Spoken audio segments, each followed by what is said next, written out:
Hello mga ka-KB, it's po ang inyong kabanong at nagpapasalamat po ako, taus-pusong pasasalamat sa first 100,000 subscribers po natin. At dahil po may nag-request na kung po pwede daw magkaroon po ako ng parang on-cam na video horror narration. Yan, kaya pagbibigyan po natin kayo bilang pasasalamat po. So meron po tayong magandang kwento po ngayong araw na ito. Dito makikita nyo na talagang si Kabanong po ang nagbobose sa iba't ibang karakter sa ating kwento. So sana po ay magustuhan nyo at sana po ay wag rin po kayong madismaya na ay, ito pala yung tsura niya. Akala ko gwapo. Handsome lang pala. Handsome na mukha. Okay po. So sana po ay sumasubaybayan nyo po ang ating kwento. So sa mga hindi pa po nakaka-subscribe, no, please don't forget to click that subscribe button. At syempre po ay mag-like na rin po kayo at mag-comment. Malaking tulong po yan sa ating channel at sa ating video para po magkaroon po ng maraming views. Ayan. Kasi talagang para sa inyo po ito, sana po magkatulungan po tayo. So ito po ay para po sa inyong lahat mga ka-KB. Pakinggan po natin ito. Likas na matulungin ng pamilya Villarama sa kanilang lugar. Ito ang dahilan kung bakit marami sa kanilang mga kalugar ang natutuwa sa kanilang pamilya. Hindi lang basta mayaman, kundi marunong ding makipagkapwa-tao ang mag-asawang Minda at Patio. Pareho kasing nanggaling sa hirap ang dalawa. Naranasan na mag-asawa ang maging palaboy na tila ba sinukuan na ng kapalaran. Ang pagkalkal ng basura noon ay tila ba normal na lang na pang-araw-araw na buhay nila sa bayan. Masaya na sila kung may makikitang tirang pagkain. Kung minsan nga, naisip na rin na mag-asawa na parang hindi sila naririnig ng Diyos, na parabang nakalimutan na silang kumustahin ng Panginoon. Ganun pa man, hindi nawala ng tiwala ang dalawa sa itaas. Naging mabuti silang tao kahit na basura ang tingin sa kanila ng ibang mga tao. Hanggang sa isang matanda at mayamang negosyante ang kanilang nakilala. Walang anak ang negosyante. Kaya nang makita sila na matandang yon, tila ba anak kagad ang tingin sa kanila. Dahil doon, pareho silang inampung mag-asawa. Sobrang bait din na matanda, kaya nga nang mawala na ito sa mundo, mas pinili nitong ipamana ang lahat ng kayamanan kay Minda at Patio. Masaya kaya si Madam Luisana sa langit? Siyempre naman, kasi tingnan mo, may mga anak na tayo pero napanatili natin ang yaman niya at nasusunod natin ang habilin niya sa atin na tumulong sa iba.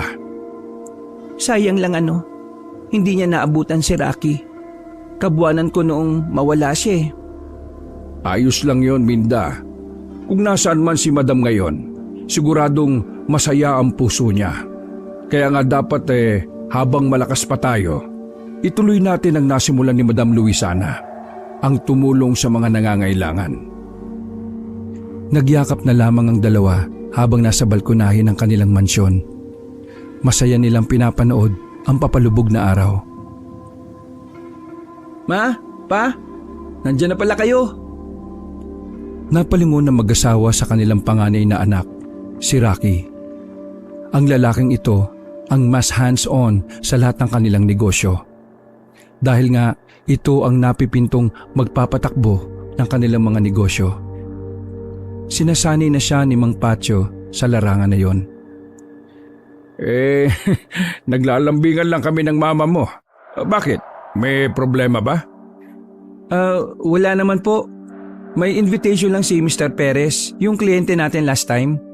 Naging maganda kasi yung takbo ng negosyo niya after niyang umattend ng ginawa naming seminar sa bayan. Gusto niyang imbitahin tayo sa gagawing pagdiriwang ng pagiging successful ng negosyo niya. Tinatawagan ka raw, hindi mo naman po daw nasasagot. Ay, nakakatuwa naman. Akalain mo yon, Minda. May magandang naidulot yung mga salita ko. Rocky, total nagkakausap naman kayo. Pwede bang tawagan mo siya mamaya at sabihin mong dadalo tayo? Isang karangalan ng makapunta sa selebrasyon na ganyan. At pasensya na kamot hindi ko siya nasasagot. Naiwan ko kamo yung cellphone ko dun sa kwarto. Okay po, I'll do it pa. Ma, aalis na rin po muna ako. Susundin ko lang si Romel. O sige, mag-iingat ka. Hay, pambihira talaga yung batang yan ano. Ayaw pa kasing kumuha ng lisensya para naman makapagmaneho na rin. Lagi tuloy ikaw ang inaabala. Ayos lang naman ma. Tsaka alam mo naman, takot si Romel na magbaneho. Naalala mo nung teenager pa lang kami? Di ba mutik na siyang mahulog sa bangin? Ayun, nagkatrauma si Romel. Kaya intindi na lang natin. Tama ang anak mo. Tsaka ayos na rin yan. Ang mahalaga, may bonding sila ni Romel. Ay teka, nasan nga pala si Renato? Akala ko ba magpapahinga siya ngayong hapon? Pauwi na kanina. Nag-away na naman yata sila ng girlfriend niya eh. Ay Diyos ko naman, walang katapusang away naman yan. Tinapik na lang ni Rocky sa balikat ang kanyang mga magulang, sabay halik sa noo. O sige na po, susunduin ko si Romel. Tumatawag na eh. Agad ding umalis si Rocky sa kanilang mansyon. Wala naman siyang gagawin noong hapon na yon, kaya may oras pa siya para magsundo. Si Romel ang bunso sa kanilang tatlong magkakapatid. May sinisimulang sariling negosyo ang binatang yon na ayaw nitong ipaalam sa kanila. Basta ang sabi lang ni Romel sa kanila ay malinis at legal naman daw ang negosyong yon. Nang makasakay na sa kulay itim na kotse, ay tumawag na naman si Romel. Agad naman dinampot ni Rocky ang cellphone at saka sinagot ang tawag. Palis na ako. Madaling-madali ba? Baka mamaya kakamadali ko mauna pa ako sa langit. Nagsalita naman si Romel sa kabilang linya. Para ka namang timang. Ang sasabihin ko lang naman isabay mo na rin si Kuya Renato. Hindi siya makatawag kasi kinuha ni Catherine yung cellphone niya. Nag-away na naman? Ano pa nga ba? Pinandar na ni Rocky ang sasakyan nang maputol na ang kanilang usapan. Nasa 15 minutong biyahe lang ang itinakbo at narating na rin ni Rocky ang lumang terminal na madalas na pinaghihintayan niya kay Romel. Sumakay naman agad ang binata. Ay, salamat. Nakasakay rin. Inayos na muna ni Romel ang seatbelt at preskong sumandal. Ba't ba dyan ka ba lagi naghihintay? Hindi ka ba natatakot? Wala nang tao dyan Abandonado na yung terminal na yan, di ba? Abandonado nga, pero hindi naman ako natatakot Sanay ako sa mga ganyan lugar. Pero delikado pa rin Baka mamaya may masamang loob na lumapit sa'yo. O kaya kakaibang nilalang. Like kapre o aswang. Ngumiti lang si Romel. Hindi naman kasi siya natatakot sa mga ganon. Mas gusto niya pang pinag-uusapan ang mga ganong bagay. Mas gusto ko nga magpakita sila sa akin, kuya Lalo na yung aswang. Ay nako, ayan ka na naman. Change topic na. Kung pinapandar mo na, di ba? Di nakakalis na tayo. Nag-text lang muna ako kay Renato bago tayo pumunta sa kanila. Baka mamaya tamaan tayo ng lumilipad na kaldero dun Loko ka, kuya Malayo ang bahay ni Renato sa kanila, kung kaya't kalahating oras ang biyahe nila. Sa kanilang tatlo, si Renato ang unang bumukod. Hindi pa naman ito kasal sa babaeng si Catherine, pero nagsasama na ang dalawa sa iisang bahay. Samantala, maingat na pinarada ni Rocky ang sasakyan sa harap ng bahay nila Renato. Tawagan muna siguro natin. Nakakatakot pumindot ng doorbell, baka si Ate Catherine yung lumabas Mabuti pa nga at tawagan na lang. Idadahil na sana ni Rocky ang kanilang kapatid. Nang biglang makita nila si Renato, nakararating lang din. May dala-dala itong plastic na may laman na alak. Oh, andiyan ka na pala. Saan ka galing? Hindi ba halata? Namili ako ng alak. Tara na sa loob. Inumin na natin yan. Wag, maiiritan na naman yun. Kapag nakitang may kasama ako sa sala. Alis na lang tayo. Dali na natin to, tara.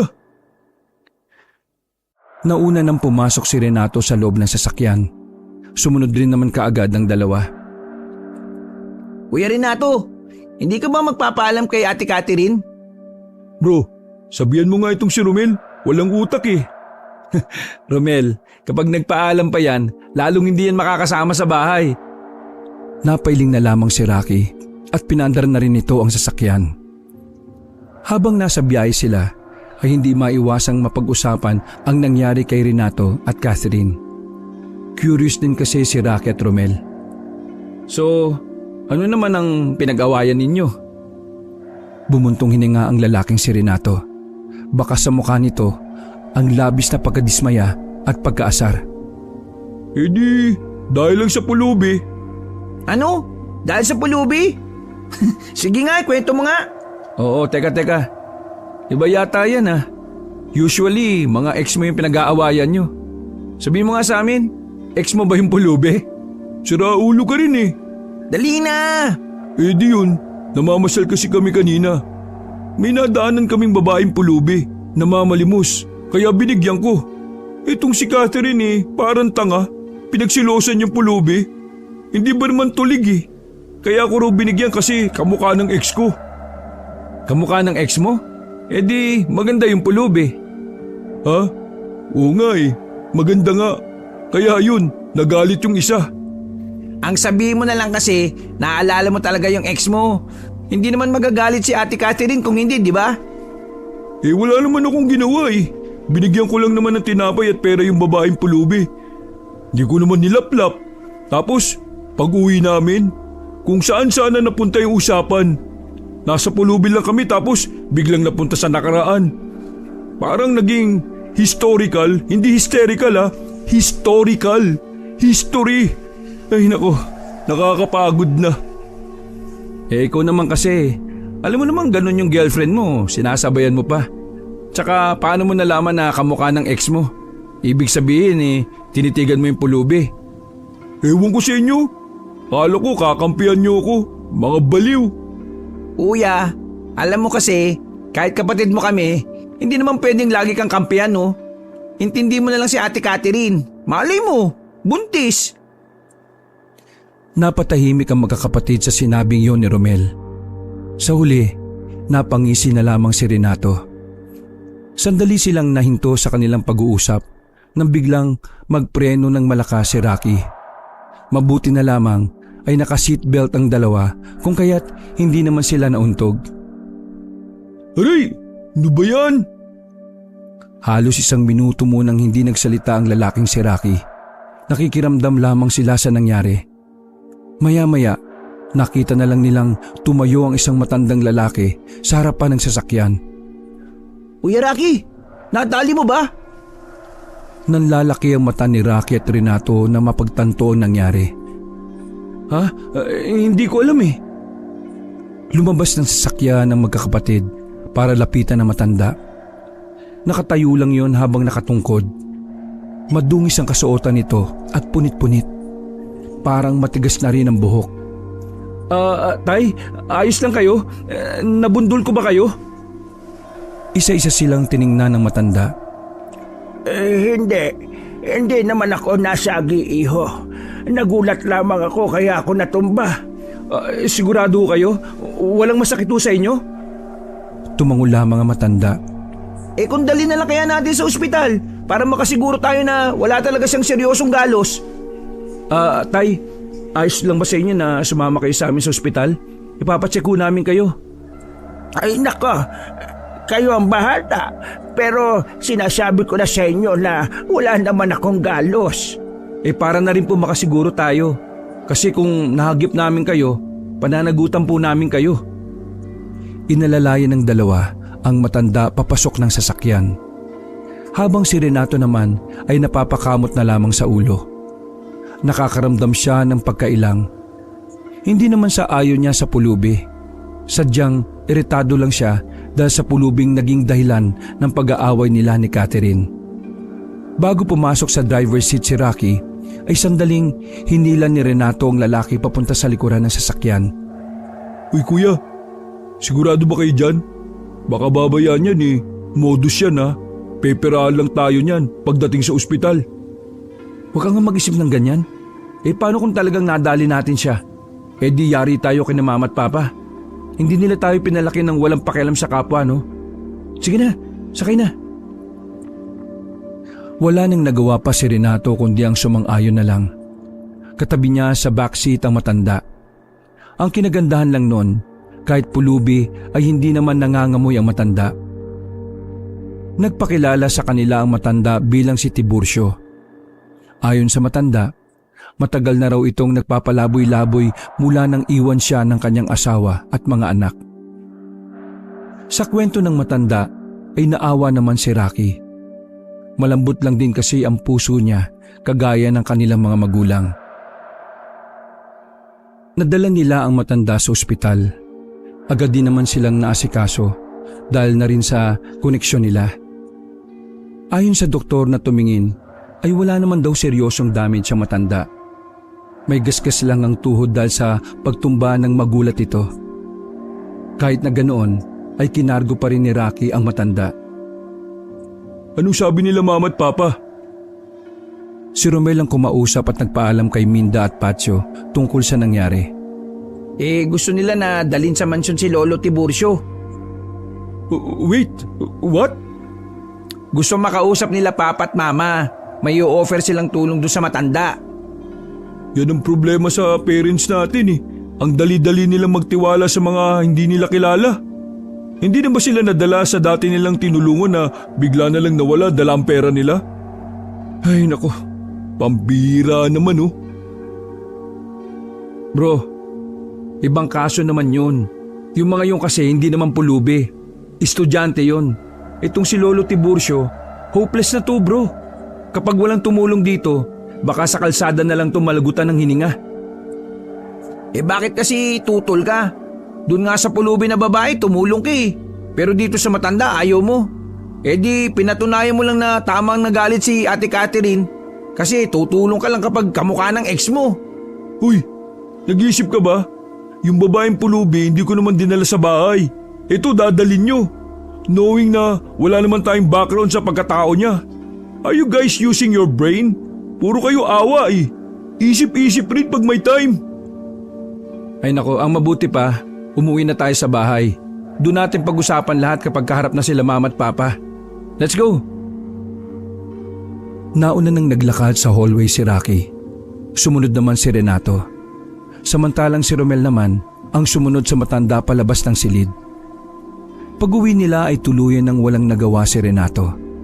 Hindi pa nagtatagal ang usapan ay pumayag na agad ang mag-asawa. Ni hindi na nakatutol pa si Renato. Habang kinakausap ni Minda at Patio ang matandang si Tiburcio, pinagmamasdan niyo ni Renato. Sinusuri niya ng maigi kung totoo ba ang mga sinasabi nito. Wala siyang makitang mali. Maliban na lang sa pagiging hindi nun mabaho kahit na mukha namang walang ligo ang matanda. Bandang 11:00 na ng gabi nang matapos ng paayusan ng matanda. Napaliguan na rin ito ng kanilang mga maid. Nabihisa na maayos. Nagmukha na talagang tao si Tiburcio nang maging malinis na itong tingnan. Samantala, nauna nang lumabas ng mansyon ng lalaking si Renato. Hiniram na muna niya ang sasakyan ng amang si Patio para umuwi. Anak, galit ka ba? Nakatayo sila sa harapan naman ng kulay pulang kotse sa malawak na garahe. Hindi naman po ako galit pa. Nakakadismaya lang eh. Hindi niyo man lang tinanong kung anong opinyon ko tungkol dyan sa matanda. Parang nandun lang ako para makinig. Pasensya ka na anak. Pero nakita mo naman ang lagay ng matanda, hindi ba? Nakakaawa. Hindi pa nga natin alam kung ano pang mga sakit niya eh. Kung hahayaan lang natin niya sa kalsada, may kasalanan din tayo. Kasi may kakayahan tayong tumulong tapos hindi natin tutulungan. Anong binilin sa atin ni Madam Luisana? Tulungan ang mga dapat tulungan. Pero pa, wala namang problema sa pagtulong eh. Pero sana, inaalam niyo muna kung saan galing ang tutulungan ninyo. Masyadong malambot yung puso niyo eh. Kaya kayo niloloko ng ibang tao. O sige, uwi na muna ako. Mukha namang walang halaga yung opinyon ko rito eh. Kainis lang. Nagpunta nga sana ako rito para mag-relax. Lalo naman akong na-stress. Sige na pa, aalis na ako. Napabuntong hininga na lamang si Patio. Sa lahat ng anak niya, si Renato talaga noon pa man ay laging kumukontra kapag may tinutulungan sila. Si Renato kasi ang tipo ng tao na hindi basta-basta naaawa. Sige anak, mag-iingat ka. Pag-usapan na lang natin to sa susunod na araw. Tumango na lamang si Renato at saka pinaandar ng maingat ang sasakyan. Ay, naku, itong batang ito. Nasobrahan na yata sa pagiging mature. Samantala, inihatid naman na ni Rocky at Romel ang matandang si Tiburcio sa kwarto nito. May kalakihan ng silid na pinahiram sa matanda. Matagal na rin naman kasing nabakante ang silid na yon.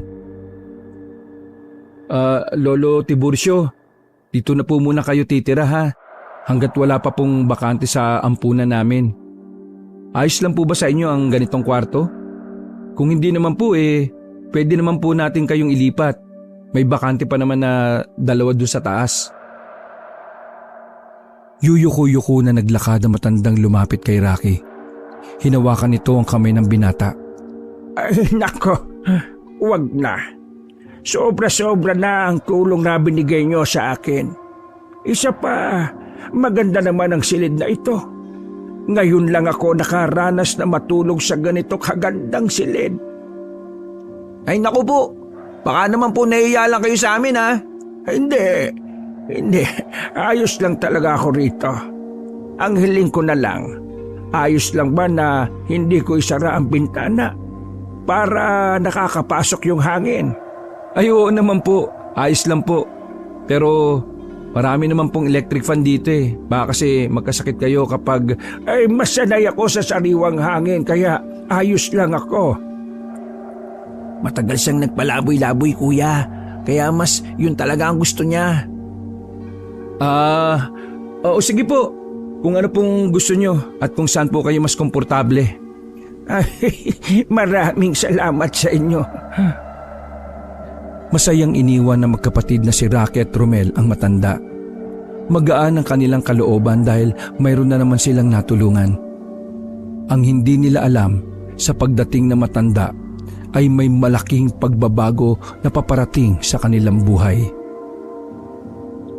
Makalipas ang 5 buwan, malungkot na balita ang dumating sa pamilya Villarama nung hapon ng Biyernes. Nagmamadaling pumasok ng mansyon si Rocky at pinuntahan ang kanilang mga magulang na nakatambay na naman sa balkonahe. Ma! Pa! Si Mr. Perez daw! Napatayo si Patio sa kanyang kinauupuan nang makita ang malungkot at nag-aalalang mukha ni Rocky. Anong nangyari kay Mr. Perez? Lumunok ng laway si Rocky. Hindi niya alam kung papaano sisimulan. Hindi niya alam kung papaano ipapaliwanag sa kanyang mga magulang na ang pinakamagaling nilang business partner ay wala na. Anak, umupo ka muna at kumalma ka. Ano bang nangyari? Si Mr. Perez po, Pa, wala na po siya. Ano? Teka. Paanong nangyari yon? Nung nakaraan lang magkakasama pa kami. Ano, may sakit ba siya? Anong nangyari? Natagpuan si Mr. Perez kaninang 8:00 ng gabi doon sa sasakyan niya. Duguan. Maraming hiwa yung katawan. May lead na ba yung mga pulis? Wala pa po Pero nakausap ko yung asawa at mga anak niya kanina sa call. Ang sabi nila, parang aswang daw yung pumatay kay Mr. Perez Ano? Aswang? Diyos ko naman, ano ba yan? Totoo ba yan? Aswang baka mo? Paano naman mangyayari yun Hindi naman buntis si Mr. Perez.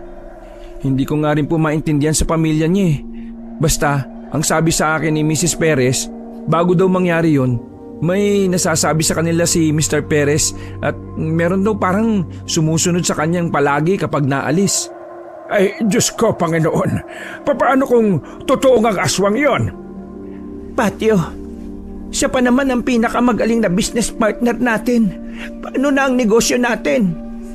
yung panganay na anak ni Mr. Perez na ang magiging partner natin. Pero dahil sa nangyari, bababa ang sales natin. Magkakaroon din ng adjustment dahil new management na yun. Mas malaki ang chance na bumaba talaga yung sales natin. Ang mahalaga hindi tuluyang malugi. Ang mas iniisip ko si Mr. Perez. Kawawa naman. Nakakatakot kung aswang talaga ang pumatay sa kanya. Pwede rin namang kalaban sa business. Pero pa, maghintay na lang tayo ng sasabihin ng mga pulis. Sa ngayon po wala pa tayong magagawa at wala pa po tayong pwedeng sisihin kung meron nga talagang involved sa pangyayaring ito. Napahawak na lamang si Minda sa kamay ng asawa, habang si Rocky naman ay magkakasunod na buntong hininga ang pinakawalan. Lumipas ang mga sandali at sumapit na rin ang 12:00 ng gabi. Nakaramdam na ng antok si Rocky. Kaya naman inayos at niligpit na niya ang mga papeles na nasa ibabaw ng kanyang lamesa. Bukas na siguro yung iba. Matutulog na ako. Lumabas si Rocky ng kanilang maliit na opisina. Napatingin siya sa pang-apat na pinto kung saan naroon ang silid ni Tiburcio. Medyo nag-aalala siya para sa matanda. Ilang araw na rin kasing hindi gaanong nalabas ng silid ng matanda. Lalabas lang yun kapag iihi o kaya naman ay kakain. Naiisip na nga ni Rocky na baka may sakit na ang matanda. Sa nakalipas na 5 buwan, naging regular naman ang check-up ng matanda. Wala namang nakikitang sakit kay Tiburcio. Walang palya ang check-up nito dahil nga permanente sa mansyon ang matanda. Hindi na rin kasi nagkaroon ng bakante sa bahay ampunan na pagmamay-ari din ng mga Villarama. Lolo Tiburcio, tulog na po ba kayo? Naisipang kumustahin ni Rocky ang matanda pero walang tumutugon sa loob. Papasok na lang po ako kung ayaw niyo pong tumayo. Okay lang po. Pinihit ni Rocky ang doorknob, total nakabukas naman yon. Ang kaso nga lang, wala ang matandang si Tiburcio. Nung una ay iniisip ni Rocky na baka nasa sala lang o kaya naman ay nasa baryo para dumumi. Pero wala rin naman doon nang puntahan niya. Lumabas siya ng mansyon at nilibot ang bakuran pero wala rin. Nakaramdam na ng kaba si Rocky. Nung oras na yon ay saktong kauuwi lang din ni Romel. Galing sa pag-aasikaso ng negosyo nila. Uy, nakita mo ba si Lolo Tiburcio sa labas? Inilapag muna ni Romel ang bag sa sofa at saka umupo. Wala. Bakit? Lumabas ba? Wala siya sa kwarto niya saan naman kaya yun nagpunta? Gabing-gabi na. Tara, hanapin natin sa labas.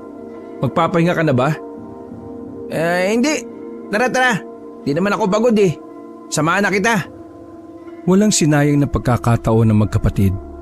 Ginamit nila ang kulay itim na sasakyan ni Rocky para maglibot-libot sa kanilang lugar. Halos kalahating oras na silang naglilibot nang huminto sila sa gilid para umihi si Romel. Habang naghihintay si Rocky sa kanya ay nakita niya ang isang pirasong tsinelas.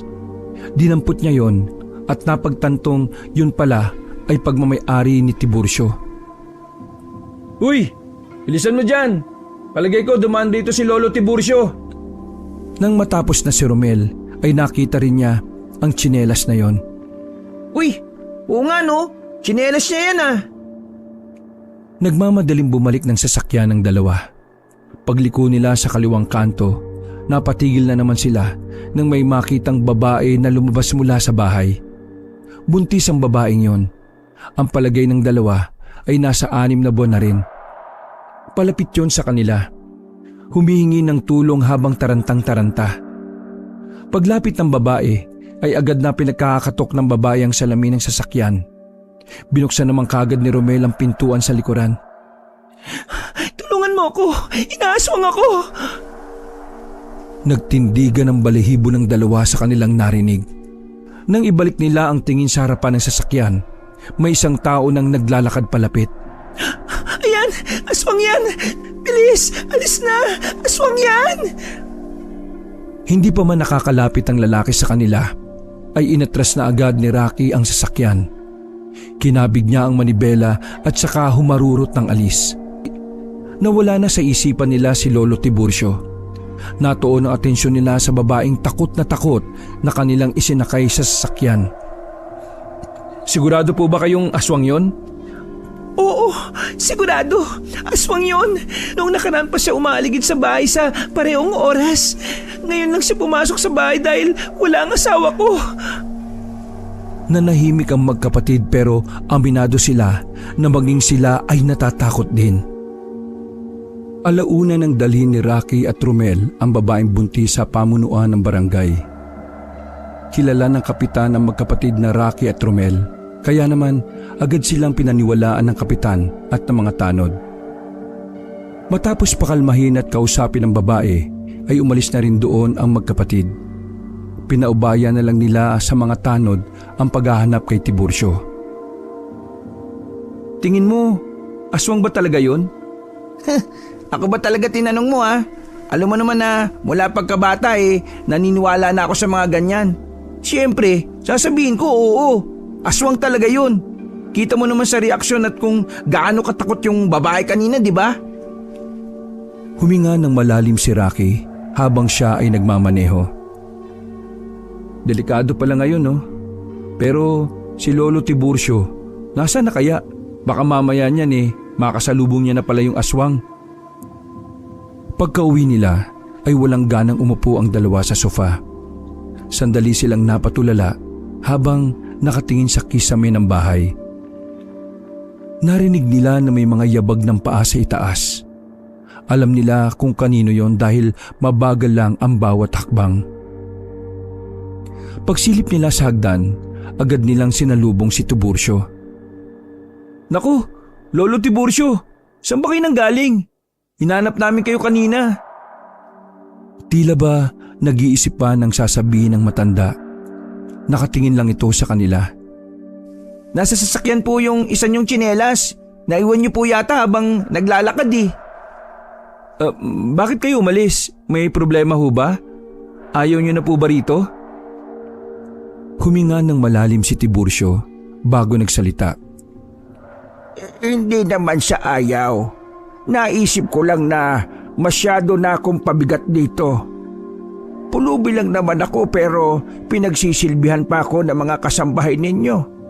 Wala akong ambag sa pamilyang ito. Bahagyang lumungkot ang mukha ng matanda. Napayuko na lamang ito dahil sa nararamdaman na hiya. Ano ka ba naman, Lolo Tiburcio? Hindi naman namin hinihingi na ibalik mo sa amin ang mga ginagawa namin para sa'yo. Masaya ang pamilya namin na pinagsisilbihan at inaalagaan ka. Kaya huwag ka na malungkot, no? Alam mo kaya ako bumalik dahil napakabuti nyo ngang tao. Tinapik ni Rocky ang matanda sa balikat. Kaya nga po, huwag na kayong lalabas ng bahay. Malulungkot sila mama kapag nawala ka dito. Ngumiti lang ang matanda. Sabay-sabay na sana silang aakyat sa itaas nang isingit ni Romel ang tungkol sa nangyari. Ay, tsaka nga pala Lolo Tiburcio, huwag kayong lalabas na mag-isa ha. May aswang kaninang humahabol sa buntis Baka pati kayo madali. Siniko ni Rocky ang kapatid para sawahin. Para kasi kay Rocky ay hindi na yon dapat pang malaman ni Tiburcio. Aswang? May aswang dito? Ay, Lolo Tiburcio, huwag yun na pong intindihin yung sinabi ni Romel. Anong oras na rin kasi kaya kailangan nyo na pong magpahinga. O sige. O paano? Mauna na akong magpahinga. Kayo rin sana magpahinga na rin. Naglakad na ang matanda patungo sa silid nito. Kumuway pa ito sa kanila bago pumasok sa pintuan. Ay, salamat naman at walang nangyaring masama sa kanya. Ang weird, no? Weird? Ang alin? Amoy porcelain. Hindi naman sa'yo galing yung amoy Ano ba kasi yung porcelain na yan? Basta. Hayaan mo na. Natutulog na ako.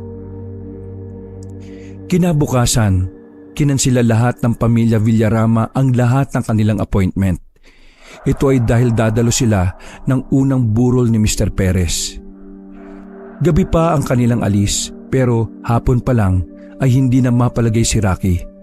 Tila ba may kung anong bumabagabag sa kanya. Oh, ayos ka lang? Kanina ka pa tulala ah. Habang nasa kwarto sila ay napansin ni Romel ang tila wala sa sariling si Rocky. Natauhan lamang ito ng tapikin ng kapatid. Ha?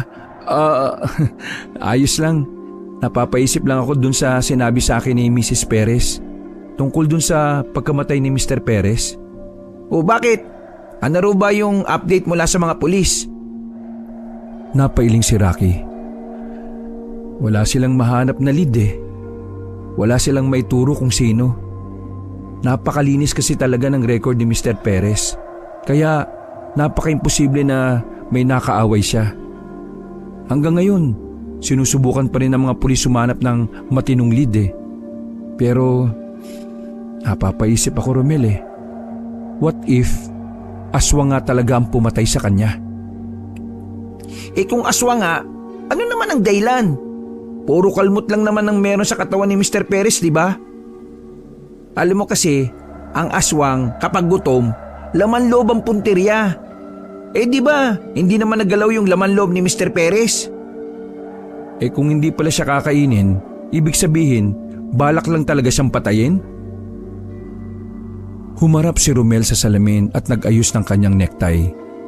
Walang gana itong umupo sa dulo ng kama. Yun nga ang hindi pa natin alam.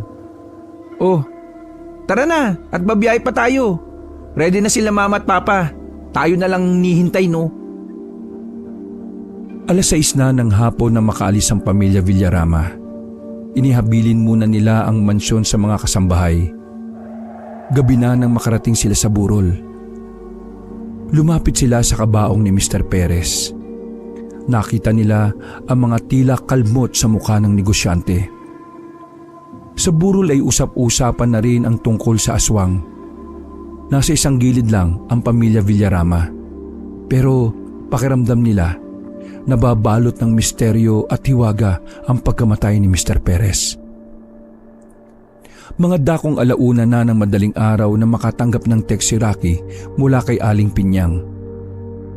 Si Aling Pinyang ang pinakamatandang kasambahay at parang ito na rin ang tumatayong leader ng mga kasambahay nila.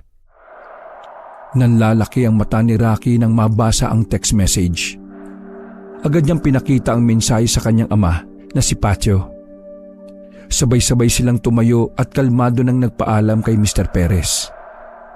Naintindihan naman yon ng pamilya Perez dahil emergency na nga ang nangyari. Pagsakay nila ng puting van ay binuksan kaagad ni Pacho ang usapan. Ilang baboy raw ba ang namatay?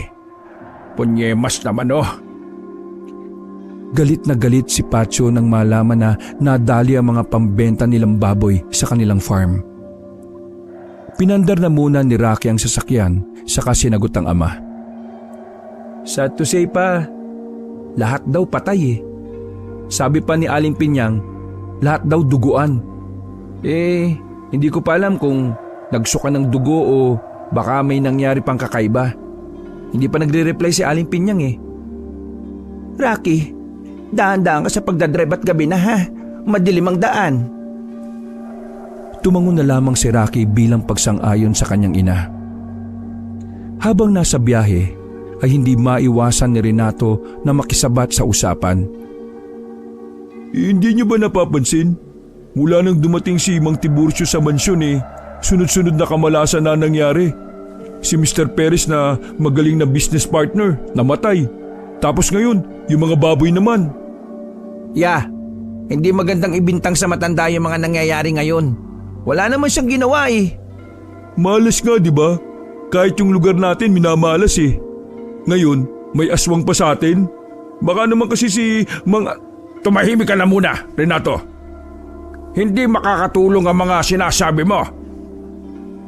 Ngumisi na lamang si Renato sabay sandal ng ulo sa salamin. Ano pa nga ba? Makalipas lang ang ilang minuto ay narating na nila ang farm.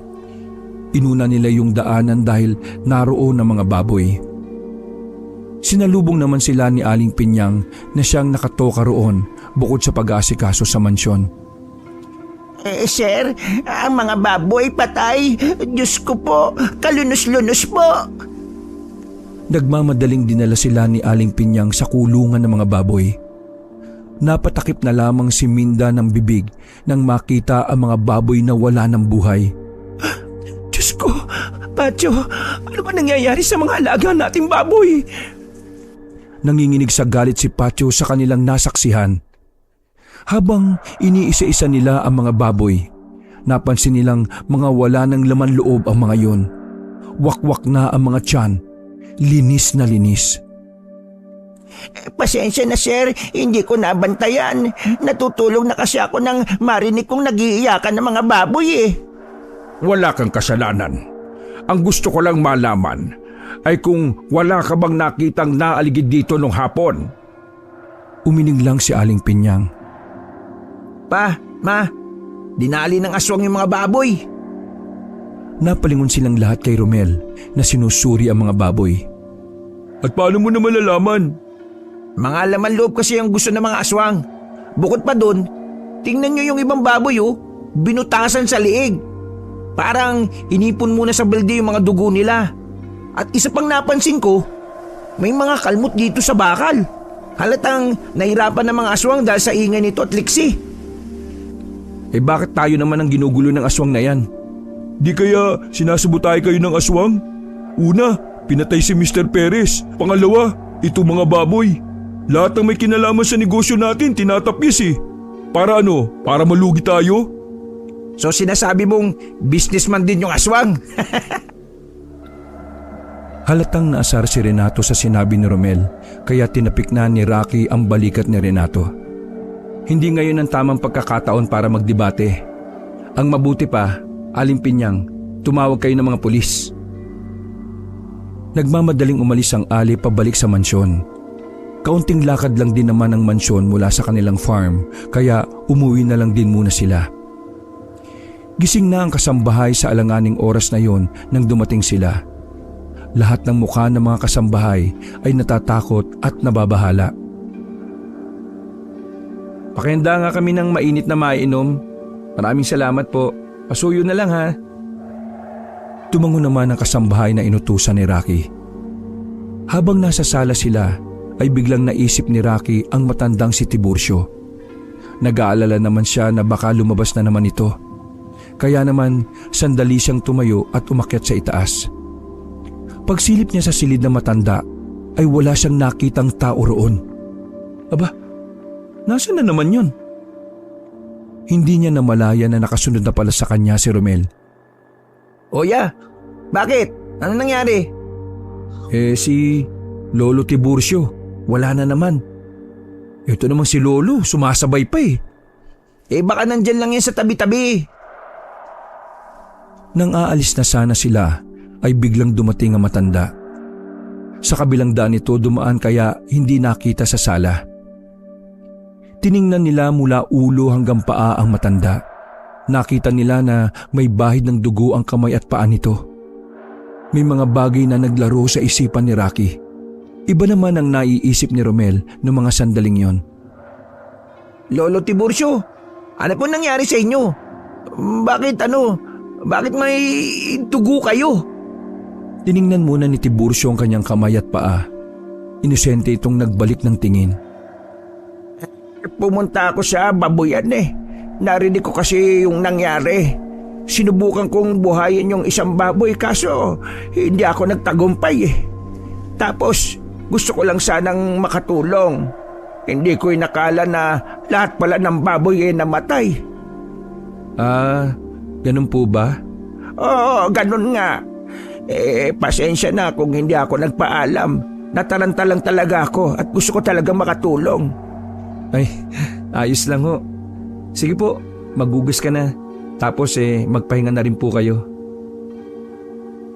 Naglakad na rin ang tahimik si Tiburcio. Sinundan naman nila ng tingin ng matanda sa puntong yon. Nagsisimula na silang magduda sa kilos ng matanda. Kuya, naalala mo yung sinabi ko sa'yo about sa porcelain last time? Oh, bakit? Ano ba yun? Ang porcelain ay langis na ginagamit ng mga buntis kapag hindi sila makatulog. Naamoy ko yun kay Lolo Tiburcio. Ha? Teka, ano bang gusto mong puntuhin? Yung buntis na natulungan natin, amoy porcelain din. Palagay ko, yung amoy na naamoy ko kay Lolo Tiburcio, galing sa buntis yun. Ha? Ibig mo bang sabihin? Hindi na nagsalita pa si Romel. Pareho silang napapalunok ng laway. Kinakabahan sila kahit na hindi pa sila sigurado sa kanilang naiisip. Ayaw rin naman kasi nilang basta-basta na lang magbintang. Nanatili lamang kay Rocky at Romel ang kanilang hinala tungkol kay Tiburcio. Para sa kanila ay kailangan na muna nilang humanap ng matibay na ebidensya. Kinaumagahan, natanggap na rin nila ang resulta ng inisyal na investigasyon sa kaso ng mga namatay na baboy. Lumalabas na ang mga baboy daw ay inatake ng isang mabangis na hayop. Walang masabi ang mga pulis kung anong klase ng hayop. Inaasahan sa pangalawang investigasyon pa yun malalaman. Samantala, nagpasama naman si Romel sa kanyang kuya Rocky na pumunta sa pinapatakbo nitong negosyo. Ito ang unang pagkakataon na makakarating doon si Rocky. Nililihim kasi yun ni Romel sa kanyang pamilya. May pa-secret-secret ka pa ha? Baka mamaya droga pala yung business mo ha? Marahang kinabig ni Rocky ang manibela paliko. Kuya, matino ba utak mo? Hindi naman ako mukhang adik, di ba? Basta, itong business ko kakaiba. Hindi siya gaya ng pangkaraniwang business. Sige, sabi mo eh. Tumagal ng halos kalahating oras ang biyahe nila. Nagtataka si Rocky kung bakit parang liblib na ang tinuturong daan ni Romel. Mga ilang sandali lang, huminto na rin sila sa tapat ng punong mangga. Pagbaba nila ng sasakyan ay tinuro ang isang bahay na nasa ibaba na ng bangin. Yun, yung bahay na yun ang business ko. Tara, magdaan-daan ka, baka malaglag ka sa bangin.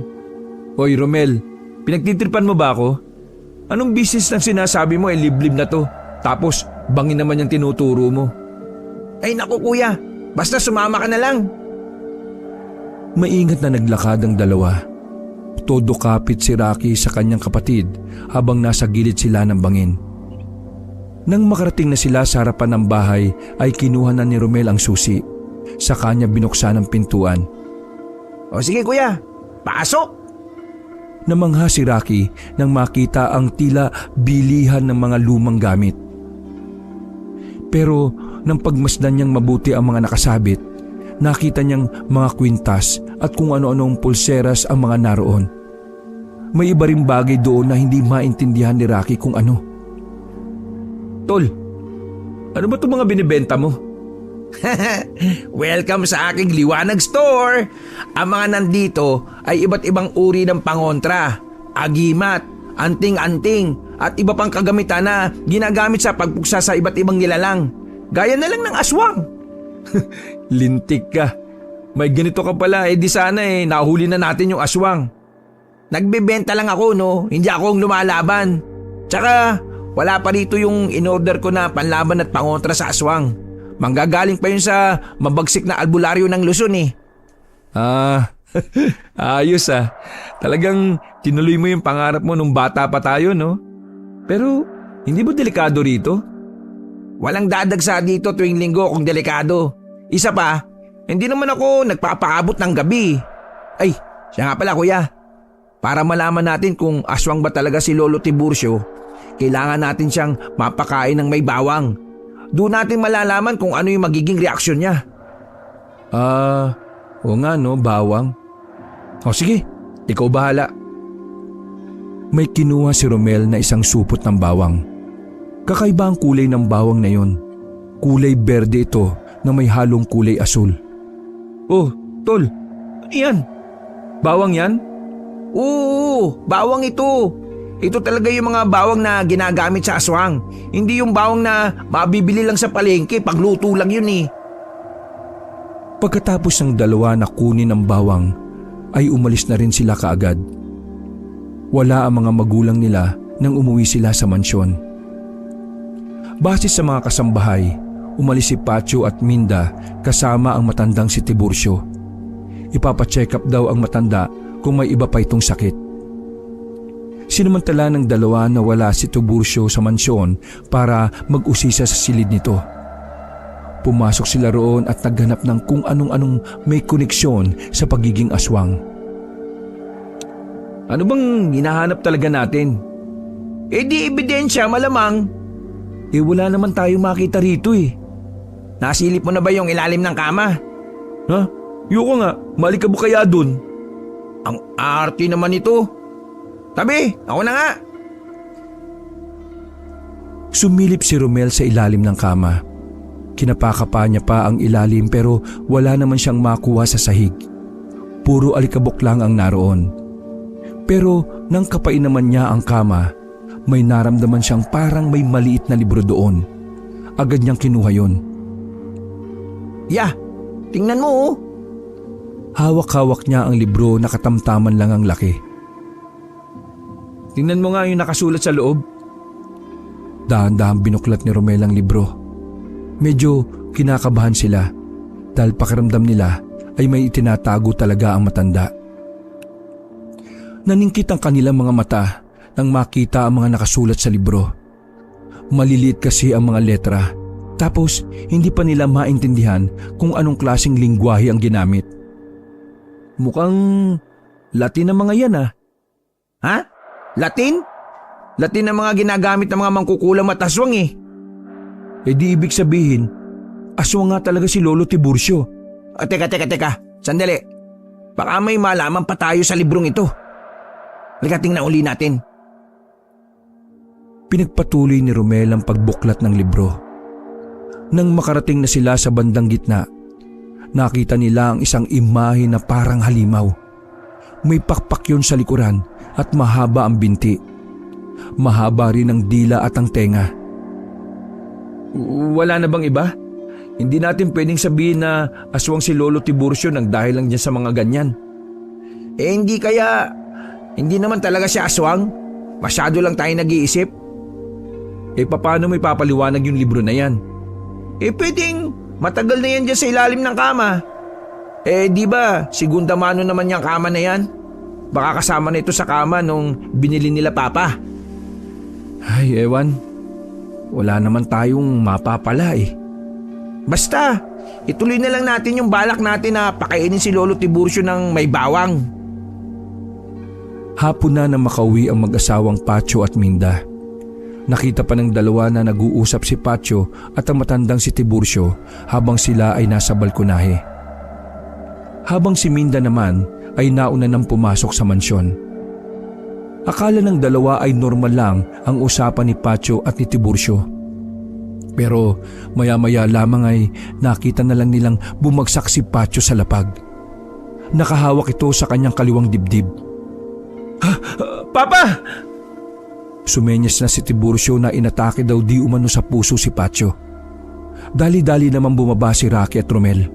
Kinuha nila ang susi sa ama at agad na itinakbo sa ospital si Pacho. Medyo hindi naging maganda ang lagay ng negosyanteng si Pacho dahil sa nangyari base sa doktor na sumuri. Inatake sa puso ang kanilang ama dahil sa labis na gulat. Napaisip naman si Rocky at Romel kung ano nga ba ang pinag-uusapan ni Tiburcio at Pacho dahilan para atakihin sa puso ang kanilang ama. Isang malaking palaisipan sa kanila ang bagay na yon. Sigurado ba kayong ayos lang na si Mama lang ang magbabantay kay Papa sa ospital? Pupunta na rin kami ni Aling Pinyang mamaya. Tayo, kailan natin balak bumalik sa mansyon? Kailangan nating obserbahan si Lolo. Oh, di ba? Kung nakinig lang kayo sa akin noon pa walang mangyayaring ganito. Masyado kasi kayong maawain Nakakalimutan nyo na yata na gumagana ang puso kasama ng utak. Wala namang magagawa yung paninisi mo. Nangyari na. Nangyari na. Oo, nangyari na. Kasi hinayaan yung mangyari. Kita nyo ngayon, nasa alanganin ng buhay ng tatay natin. Kasalanan nyo itong dalawa Hindi kayo nag-iisip Ang dali-dali niyong nagtiwala sa matandang yun. Hindi niyo nga yung kilala. Pwede ba? Manahimik ka muna. Hindi ako makapag-isip na maayos eh. Mamaya na lang tayo magbanggaan, pwede? Kahit na naiinis ay nanahimik na lang si Renato. Napabuga na lang siya ng hangin sa sobrang asar at pagkadismaya. Nakauwi sila ng mansyon. Lahat ng kasambahay na naabutan nila sa sala ay nag-aalala rin. Ang tanging wala lang doon ay ang matandang si Tiburcio. O dito na muna kayo. Kakausapin ko lang si Lolo Tiburcio. Teka, sasama ako. Hindi na. Mabuti pa, magluto ka na lang ng makakain. Ilagay mo yung dala mong bawang. Clueless naman si Renato sa pinag-uusapan ng dalawa tungkol sa bawang na yon. Umakyat na sa ikalawang palapag ang lalaking si Rocky. Pagsilip niya sa pintuan ni Tiburcio, nakita niyang nakatalikod ang matanda. Inakala niya na may ginagawa itong kakaiba, kaya naman isinarado na ni Rocky ang kanyang kamao. Lolo Tiburcio. Napalakas ang pagkakasabi ni Rocky, kaya naman napalingon agad ang matanda. Kinagulat ng binata ang kanyang nakita. Umiiyak si Tiburcio. Basang-basa na ang pisngi nito. Dahil doon ay bumabang muli ang tinig ni Rocky. Lolo Tiburcio? Kasalanan ko ang nangyari. Hindi ko na sana sinabi sa kanya ang mga bagay na yun. Hindi na sana. Kasalanan ko kung bakit nasa alanganin ngayon ang buhay ni Pacho. Kasalanan ko. Kasalanan ko. Nilapitan ni Rocky ang matanda at tinabihan sa kama. Natunaw agad ang kanyang puso na makita ang pagtangis ng matanda. Kung hindi niyo po mamasamain, ano po bang sinabi niyo kay Papa? Humihikbi-hikbi pa ang matanda bago ito nagsalita. Ang aking mapait na nakaraan. Sinabi ko sa kanya na ako ay dating alipin ng mayayaman at ang mas ikinagulat niya. Dati na kaming nagkadaupang palad. Pero hindi niya ako pinansin sa kalsada. Siguro'y nakonsensya siya sa sinabi ko. Pero hindi ko sinasadya. Gusto ko lang magkwento at ipaalam sa kanya kung ano ko dati. Masaya lang talaga ako na kahit hindi niya ako iniintindi dati, nandito ako at kasama ninyo. Hindi ko akalain na bigla na lang siyang magkakaganon. Patawarin mo ko, Rocky. Kasalanan ko ang nangyari. Hindi na napigilan ni Rocky ang sarili kaya niyakap na niya ang matanda. Nakalimutan niya ang mga hinala at pagdududa. Dahil sa mga sandaling yon, namayani ang awa niya para doon. Hindi naman... Lo, hindi niyo po kailangan sisihin ang sarili niyo. Ngayong alam ko na ang dahilan. Panatag na po ang loob ko. Huwag na po kayong mag-alala. Maraming magagaling na doktor na kilala ang pamilya namin. Baka ilang araw lang magigising na rin si Papa. Pagsabing yon ni Rocky ay bigla na lamang sumeryoso ang mukha ng matanda. Ngunit hindi yun napansin ni Rocky. Lo, maya-maya po bumaba na kayo para kumain ha. Sabay-sabay na po tayo. Tinapik ni Rocky sa balikat ang matanda at saka nagpakita ng ngiti. Ngumiti rin naman ang matanda. Paglabas ni Rocky ay palihim na nagbago ang ngiti ng matanda. Pagbaba ni Rocky ay naabutan niyang paalis na si Renato. Iritado ang mukha ni Renato noong mga sandaling yon kaya hinayaan na lang din ni Rocky. Oh, uuwi na ba yon? Hindi. Sabi niya, magbabantay lang daw muna siya kay Papa. Hindi kasi makaalis-alis si Aling Pinyang dahil masama rin yung pakiramdam eh. Si Mama naman, nag-set ng meeting sa mga partners natin para ma-update sila sa kalagayan ni Papa. Oh, Ano nga pala nangyari sa usapan niyo ni Lolo Tiburcio? Ewan ko. Pero parang hindi naman siya yung aswang eh. Ha? Paano mo naman nasabi yan? Kaya inatake si Papa sa puso. Ang sabi niya, nagkwento siya tungkol sa nakaraan niya. Umiiyak pa nga habang nagkukwento eh. Baka hanggang ngayon eh, nahagulgul pa rin. Sobra siyang nakukonsensya. Hindi na tayo dapat magpadala sa iyak na yan. Mamaya magkakaalaman kapag natapos na yung niluluto ko. Ewan ko ba tol? Naguguluhan na ako. Ang mahalaga na lang sa akin ngayon eh, paging maayos ang kalagayan ni Papa. Kamagalala tol, magiging maayos din si Papa. Trust me. Ngumiti na lamang si Rocky sa sinabi ng kanyang kapatid. Pinagdadasal na lang din nila na sana mas mapadali ang paggising ni Pacho. Nang sa ganun ay makumpirma nila kung tama ba ang sinasabi ng matandang si Tiburcio. Nang matapos na ang niluluto ni Romel ay inihanda na rin nila yon sa mahabang lamesa. Ang kaso nga lang, hindi pa rin nababa ang matandang si Tiburcio. Ang sabi ng isang kasambahay, natutulog daw ang matanda. Ilang beses nilang sinubukang pababain pero hindi pa rin ito gumigising. Kaya naman hinayaan na lamang nila. Sinasadya niya lang yata na hindi bumaba para hindi niya ito matikman eh. Alam niya siguro na may bawang. Uy, pusis mo, inaan mo. Napailing na lamang si Romel noong mga sandaling yon. 3 araw ang nakalipas na natili pa rin na walang malay ang negosyanteng si Pacho. Sabi ng doktor ay bumubuti na ang kalagayan ng lalaki. Ang kailangan na lang nilang gawin ay hintayin kung kailan ito magigising. Sa nakalipas na 3 araw ay naging abala si Rocky sa kanilang mga negosyo. Marami kasing dumating na kliyente. At dahil pansamantalang wala ang kanyang ama, siya na muna ang tumatayong tagahawak ng kanilang mga negosyo. 8:00 ng gabi, kagagaling lang ni Rocky sa bayan dahil naroon ang isa nilang negosyo. Nasa biyahe na siya papunta sa liblib na tindahan ni Romel. Ayon kasi kay Romel, ay dumating na ang mga pangontra niya laban sa mga aswang. Habang nagmamaneho ay napatingin si Rocky sa kanyang cellphone na nasa kabilang upuan. Nagri-ring yun pero hindi niya naman kilala ang numerong tumatawag. Hinayaan niya lang yun dahil hindi niya ugaling sagutin ang mga hindi naman niya kilala. Diyos ko, nandito na rin.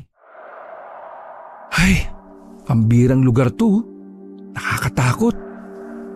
Kung wala lang pose ng ilaw dito, mukha nitong pang-horror movie na lugar eh. Maingat na ipinarada ni Rocky ang sasakyan at saka bumaba.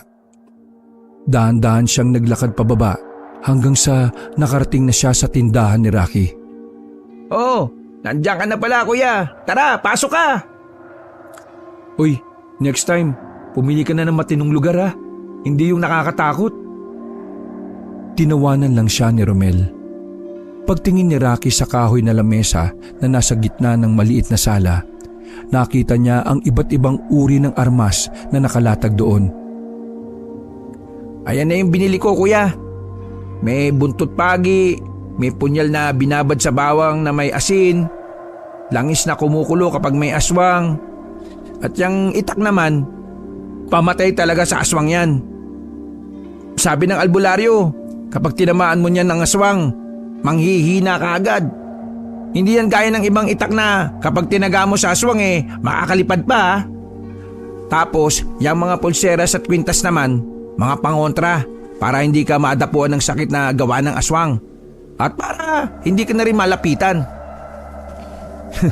Hindi ba scam yung mga yan? Di subukan natin ngayong gabi. Umuwi tayo ng mansyon tapos kapag kumulo ang langis, di si Lolo Tiburcio nga yung aswang. Agad naglikpit si Romel at kinandado ang kanyang tindahan. Dali-dali naman silang sumakay ng sasakyan para umuwi na ng mansyon. Papanda rin na sana ni Rocky ang sasakyan nang bigla namang may tumawag na numero sa kanyang cellphone. Hindi niya yon sinagot pero nakita niya ring may mga mensahe siyang natanggap mula sa hindi rin kilalang numero. Oh, dapat sinagot mo. Malay mo, isa sa mga kliyente ni Papa yan. Lahat ng kliyente namin may pangalan sa phone ko nakaregister. Binasa na lamang ni Rocky ang nakalagay sa text. Nagtaka si Romel nang makita niyang nanlalaki ang mga mata ng kapatid. Oh, Tol, anong problema? Uy! Kailangan na natin makabalik sa mansyon. Si Aling Pinyang ang nag-text. May aswang daw sa mansyon. Lintik! O dali, bilisan mo! Magkahalong emosyon ang nararamdaman ng dalawa sa mga sandaling yon. Lalo na si Romel na sabik ng magamit ang mga binili niya. Pero sa kabilang banda, hindi rin naman niya maiwasang hindi matakot. Yun ang unang pagkakataon na makikita nila ang aswang. At wala silang ideya kung ano ang mga mangyayari pagkatapos nun. Habang nasa biyahe ay sinubukang kontakin ni Romel ang numerong tumatawag kay Rocky. Pero sa kasamaang palad ay hindi na yun makontak pa. Mas lalo tuloy nag-alala ang magkapatid para sa kaligtasan ng mga tao sa mansyon. Kahit kasambahay ang mga yon, pamilya pa rin nilang itinuturing sila Aling Pinyang. Tol, subukan mo lang na subukan ha. Wala na. Out of coverage area na. Kanina nagri-ring pa eh. Masama talaga ako, Tob ko eh. Baka mamaya may nangyari ng hindi maganda sa mansyon eh. Mas lalong binilisan ni Rocky ang pagmamaneho na kulang na lang ay lumipad na sila. Makalipas lang ang halos 15 minutos, nakabalik na rin sila sa mansyon. Sa labas lang ay ramdam na nila ang kilabot base sa katahimikan na naroon. Naabutan nilang nakabukas ang gate. Malaki ang pagkakabukas kaya alam ng dalawa na may hindi talaga tama. Binunot na ni Romel ang itak na kanyang daladala. Habang si Rocky naman ay hawak ang latigo na yari sa buntot ng pagi. Kuya, kumukulo yung langis. Ibig sabihin, nandito nga yung aswang. Nang marating na nila ang main door, ay nagdadalawang isip silang pumasok doon. Nasa 2 minuto pa yata silang nakiramdam sa paligid. Kalaunan, napagdesisyonan na nilang pumasok na sa loob. Bumungad sa kanila ang nakakalat na kagamitan sa sahig. Basag na rin ang flower vase. Alerto ka ha, baka nandyan lang yan. Dahan-dahang umakyat ng hagdan ng dalawa. Bawat takbang ay maingat nang sa ganun ay hindi sila makalika ng ingay. Ilang sandali lang, nakarinig sila ng kalabog. Nagmumula yon sa kwarto ng matandang si Tiburcio. Nang sumilip sila sa siwang ng pintuan, nakita nila si Tiburcio na kalmadong nakaupo sa kama. Nagtutupi ng kanyang mga damit na parang walang alam sa nangyayari. Oh, Rocky, Romel, nandyan na pala kayo. Hindi po ba kayo bumababa? Hindi niyo po ba alam kung anong nangyayari? Nagtataka ang mukha ng matanda. Ano ba nangyayari? Wala akong alam. Sabi nila Aling Pinyang, nandito na raw yung aswang. Hindi niyo po ba nararamdaman? Ha? Nako, pasensya na. Mahina na kasi ang pakiramdam ko. Gawa nga ng matanda na rin ako. Pero aswang baka mo. Hindi naman yata totoo ang mga aswang na alam po namin na may aswang dito. Dahil kumukulo ang dala kong langis oh. Pinakita pa ni Romel ang botelya kung saan naroon ang kulay berdeng langis na kumukulo-kulo pa. Normal lang naman ang reaksyon ng matanda nang makita yon. Kung totoong ang may aswang, di umalis na pala tayo rito. Hindi po. Papatayin po namin yung aswang ngayong gabi. Saka lamang napansin na matandang si Tiburcio ang mga nakatagong armas sa likuran ng dalawa. Sa pagkakataon na yon, bumakas na sa mukha ng matanda ang kakaibang kaba. Lolo Tiburcio, may tatanong lang po ako Pero huwag niyo po sana mamasamain. Ha? Sige. Ano ba yon? Kayo po ba ang... Napatigil si Rocky nang tumunog na naman ang kanyang cellphone. Pagkakita niya sa screen ay nakita niyang tumatawag si Renato. Sinagot muna niya ang tawag at saka narinig ang natataranta at nababahalang boses ng kapatid. Kuya, nagising na si Papa. Hindi totoo mga sinabi ni Mang Tiburcio. Sabi ni Papa, aswang yan. Lumayo kayo dyan kung kasama niyo siya! Ngayon din! Natulala na lamang si Rocky nang malaman mula sa kabilang linya ang katotohanan. Kuya, anong sabi niya? Romel, nakatingin lang si Rocky sa nakangiting mukha ng matanda. Tila ba kakaiba na ang ngiting yon para kay Rocky. Saka lamang niya napagtanto na ang mga ngiting yun pala ay may ibang kahulugan. Bakit? May problema ba mga anak? Hindi na nagdalawang isip si Rocky. Agad niyang hinagupit ng buntot pagi ang matandang si Tiburcio. Mabilis yung nakailag na parabang hindi matanda dahil sa liksin nito. Aswang ka! Ikaw ang aswang! Tumawa ng malakas si Mang Tiburcio na parabang nasisiraan na ng bait. Nabura ang imahe ng isang kaawa-awang matanda. Napalitan na ito ng weirdo at nakakatakot na imahe. Mga inutil! Ang tagal kong hinintay kung kailan nyo mapapansin! Pero ngayon lang! Hindi nga nagkamali si Kuya Renato. Nagpatira kami ng salot at kampo na kadiliman dito. Bagyang umatras ang magkapatid. Sabihin mo, sino ka ba talaga? At bakit mo ito ginagawa sa pamilya namin? Sumeryoso ang mukha ni Mang Tiburcio. Nagpakita ito ng galit sa mga mata nito. Sino ako? Ako lang naman ang asawa ni Luisana na ipinagpalit niya sa mga magulang ninyo. Dahil kay Minda at Matyo ay nawalan ako ng mana. Sila ang dahilan kung bakit hindi ko naabot ang mga pangarap ko. Kaya ngayon, nandito ako para unti-unting bawiin ang lahat ng para sa akin. Uubusin ko kayong lahat. Sinimulan ko na to sa taong may koneksyon sa inyo. At lahat ng nagpapagana ng negosyo ninyo ay sisirain ko. Hindi ako titigil hanggat hindi kayo bumabagsak.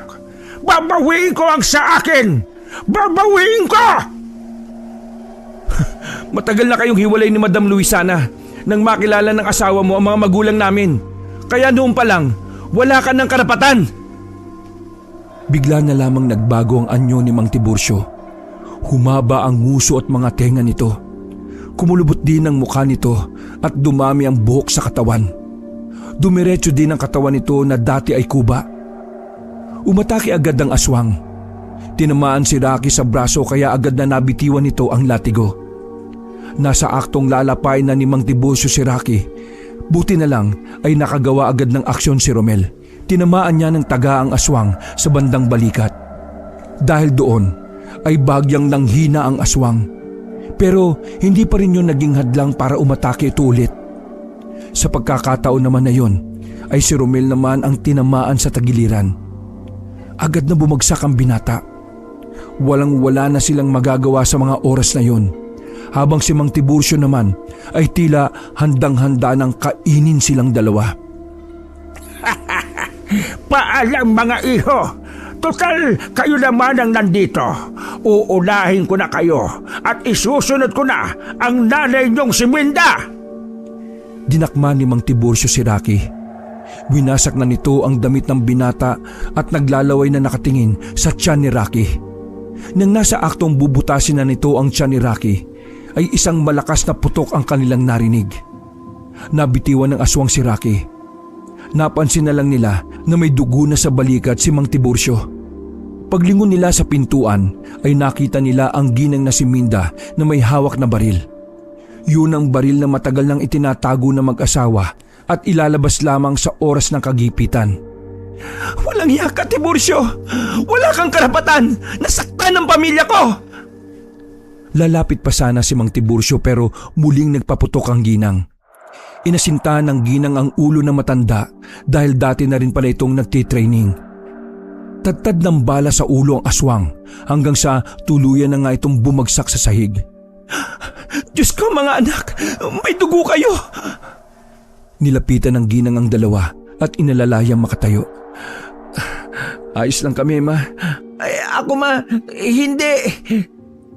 Dali-daling nagtawag ng tao si Minda para madala sa ospital ang dalawa nitong anak. Samantala, para makasigurong wala ng aswang, ay iniligay ito sa drum at saka sinunog. Sa pagkamatay ng aswang na si Tiburcio, muling nanumbalik ang kapayapaan sa mansyon at sa kanilang lugar. Natuto na rin ang pamilya Villarama. Hinding-hindi na sila tatanggap mula sa hindi nila kilala. Ilang araw ang nakalipas, gumaling na rin si Patio at nakalabas na rin ng ospital. Ginamit nila ang lahat ng kanilang koneksyon para hindi na kumalat pa ang tunay na nangyari. Hanggang sa mga puntong yon, hindi pa rin makapaniwala ang pamilya Villarama na ang dating asawa pala ng madam na si Luisana ay isa palang aswang. Mabuti na lamang ay mas nanaig ang kabutihan kesa sa kasamaan. Sa ngayon, patuloy pa ring tumutulong ang kanilang pamilya sa mga nangangailangan. Pero natutunan na rin nilang mag-ingat sa lahat ng mga tao na bago lang sa kanilang buhay. Wakas.